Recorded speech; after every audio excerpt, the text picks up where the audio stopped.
ईद उल अजहा के दूसरे रोज कुर्बानी से फारिग होकर शहरियों ने रुख कर लिया है आइसक्रीम पार्लर्स का, जहां पर आइसक्रीम खाकर बड़े लुत्फ अंदोज हो रहे हैं। मजीद जानते हैं डॉम न्यूज के नुमाइंदे सैफ खान से। जी सैफ खान, आप बताइएगा कौन से आइसक्रीम पार्लर पर आप मौजूद हैं और लोगों की कितनी बड़ी तादाद पहुंच रही है आइसक्रीम खाने के लिए?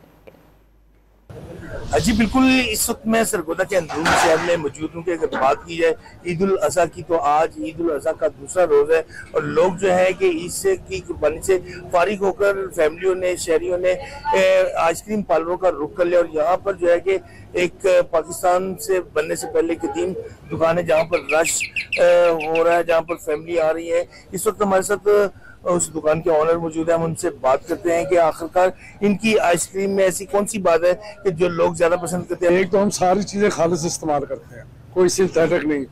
त्योहार का दिन है, ईद उल अजहा है, लोग की नमकीन गोश्त खा के मीठा और ठंडी चीज को पसंद करते हैं। माशाल्लाह आ रहे हैं, आप देख रहे हैं रश है, लोग खा पी रहे हैं और जा रहे हैं। जी देखा कि इनकी बात सुनी, इनका कहना था कि जो हमारी आइसक्रीम और फालूदा यहाँ पे जितनी भी अशिया बन रही है, इसमें जो है कि म्यार पे जो है कि हम कॉम्प्रोमाइज नहीं करते, एक नंबर चीज है।